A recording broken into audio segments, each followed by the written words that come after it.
what exactly is search engine optimization, also called SEO, right? So SEO is just short for search engine optimization. I remember, gosh, when I got started in the business in 97, you'd say SEO and people didn't know what you were talking about. They were like CEO or, SEA, and like you said, search engine optimization. People were like, what? At least nowadays it's gotten to become a bit more understood about what it does, right? So basically, search engine optimization is a system of different strategies that we use, different techniques and tactics that can be used to increase the number of visitors to a website, right? And you get those visitors by obtaining top ranking or top placement on the search engine results pages. We call those the SERPs. And a SERP is just what you see after you click on a listing. So let me grab a page here. Let me open up.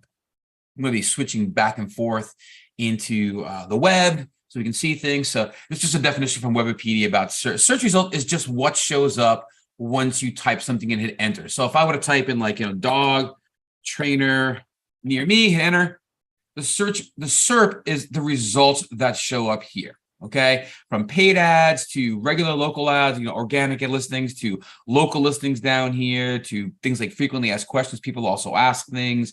And then further down, you even see videos and additional related searches. So what you see after you hit enter and searching on Google in particular, we call it the SERPs, the search engine result pages. Okay, and so SEO is just a system of doing the right things to get better rankings in Google, so that when people search for the product services that you offer, that they're looking for, you can be found and can drive people to there. And so where a site ranks in the SERPs is essential for directing more traffic to your website. The higher your website naturally ranks in the organic results, the greater the chance the site's going to be visited by users.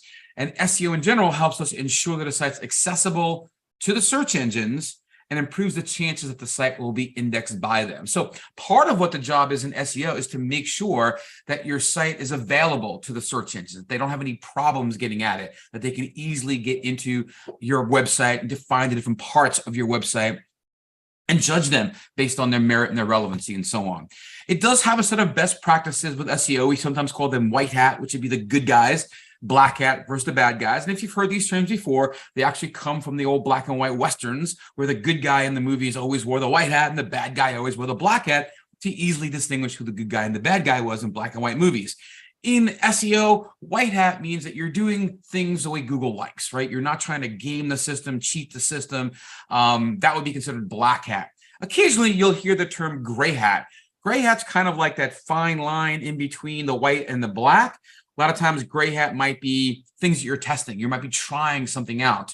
A lot of times, gray hat things will work, and then Google might say something, well, that's not really what our intention was, and that may wind up being a black hat item. Sometimes these gray hat become standard SEO practices. You go, hey, this works. So, and Google's not penalizing us for that, so we may make it white hat. Now, what's white hat and what's black hat does change over time as Google determines some things they felt were okay to do 5-6 years ago are now against their terms of service. So we do want to kind of keep an eye on those items. And so additionally with SEO, it's about making your results the most relevant to the user's search query so that more people click the result when it's shown in search, right? So when you actually see these search results, you can very often control what's in the blue link here or what's in the black link here, even sometimes kind of getting some basic control over these additional links that you see down here. So we're going to talk about what those things are throughout the next few days.